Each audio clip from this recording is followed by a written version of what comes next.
US correspondent Stephen Edginton. Stephen, thank you very, very much. Great to have you on this show again. All right, what's the latest where you are? How is America reacting to this? What have you got for us? We've seen a huge rise in donations for the Trump campaign. If you look on Twitter, there's people from Silicon Valley who've just donated $300,000. I just saw on Twitter. Many other people are saying that the website, Trump's donation website, has actually crashed because so many people are flooding to help his campaign. Now, interestingly enough, on the other side of the debate, Joe Biden's campaign have put out a tweet also trying to raise money off the back of this prosecution, which may even go to Trump's argument and narrative that this is a political prosecution. The Democrats are certainly trying to weaponize it. And this isn't just being reacted to in the United States. We've also seen the president of El Salvador, Bukele. He tweeted today after the conviction, he talked about the Maginot Line. Now, that sounds like a bit of an obscure reference there, but it's actually the French series of fortifications before the Second World War, which gave the French a kind of false sense of security. And I think the implication is basically the Democrats think they can take down Trump using lawfare, using the courts. And actually, this is offering them a false sense of security. When it comes to the election, this it could go Trump's way. As I understand it anyway, Stephen, we're expecting to hear from Donald Trump at 11 a.m. New York time from the atrium at Trump Tower. He's certainly not going down without a fight. This is battle lines drawn, isn't it, really? An unprecedented situation. I don't know how unexpected this really is, though. I know it's not happened before, right? But, I mean, I think there must have been some suspicion that they were going to find him guilty. I mean, it was New York, wasn't it? I think the Trump campaign were prepared for this. It looks like they're pumping out a series of tweets and ads, and their influencers are really, really campaigning hard, as I say, to raise money, to make sure that people are motivated to campaign and to vote later this year in the election. Of course, both sides of the campaign will have been prepared for any outcome, including this guilty verdict, although it did seem before that this charge was very, very weak, or this prosecution was very weak. In fact, can I just ask that on that, Stephen? Sorry to cut across you, but I think it's an important point. Why is that? So why was it seen as so weak? I think it was because the case itself was quite complicated and nuanced and very rare. This happened a decade ago. The charges were very difficult to understand. It wasn't directly about the hush money payment. It was actually about that leading to a second crime, which then became a felony in terms of him sort of misrepresenting how he filed the campaign funds. So it just seemed to many legal experts and so on that the case itself was so complicated and seemed so weak from a legal perspective that people wouldn't convict. Now, obviously, this was a case in New York City. The jury were obviously picked from New York, which is a very sort of Democrat-heavy area. So I think that Trump and his team are saying, look, this was a political jury, this was a political judge, this was a political case. We had a Democrat, Alvin Bragg, who was the prosecutor. So I think that, from their perspective, this was very much a political decision and a political conviction.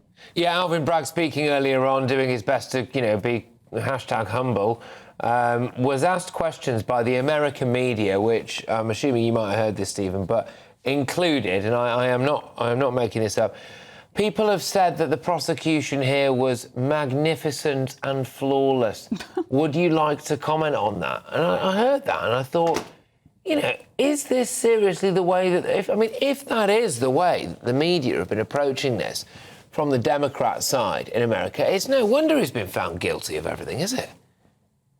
It's interesting. The US media once asked Joe Biden a question about ice cream. That's how ferocious they are when they come up against the Democrats. Of course, when they ask questions of Donald Trump and Republicans, it's certainly a different story in terms of the level of sort of argument and heated debate. I think that's right, Patrick. Look, the American media definitely skews to the left. It's definitely far more liberal than conservative. And they have been, in many cases, in many newspapers and many outlets, drumming up this kind of support for the prosecution of Donald Trump. They've been wanting to put him in jail for many, many years.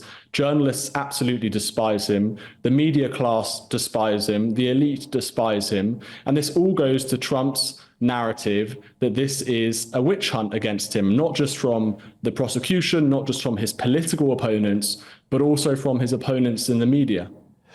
We do not know yet, although I think we can guess, whether or not Alvin Bragg will be seeking a prison sentence here. The maximum prison term, I think I'm right in saying, could be about 20 years. There wouldn't appear to be a huge precedent for that, mainly because he's not been convicted of anything before, and just the actual nature of the offence anyway.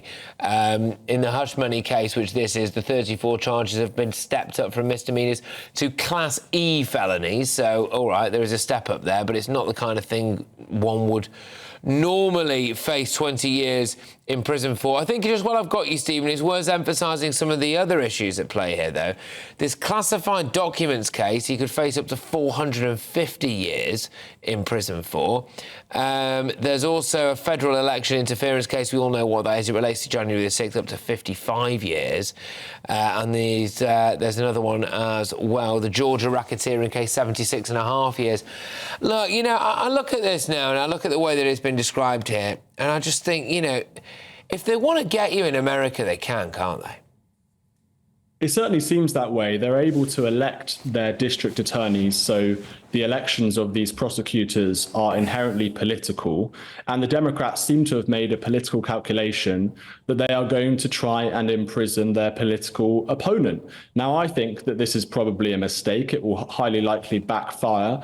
If the Republicans do win in November, then surely all that pressure from their supporters and from their base will be for their own district attorneys to prosecute Democrats, Joe Biden and his son, for example. So I think they've opened a real Pandora's box here, and I think we're seeing and witnessing in real time the collapse of American democracy. The point about the other cases, I mean, they won't probably be prosecuted for a while. Trump's lawyers have been able to delay them. And also, they are mostly federal charges, I believe. I think the one in Georgia is a state charge. And of course, if Trump wins in November, he can simply pardon himself for federal charges, but not for state charges. And what do you have to remember here in the New York case, these were also federal crimes he was being prosecuted for. So the one in Georgia is very interesting. If he gets convicted under that prosecution, then he can't really get out of that if he wins in November.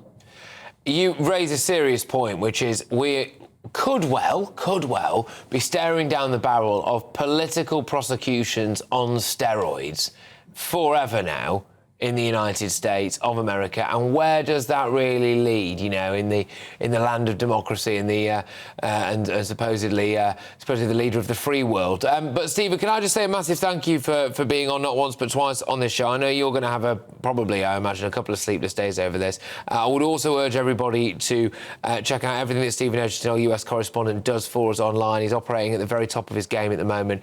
Make sure that you do that. Stephen, thank you very much. All the best.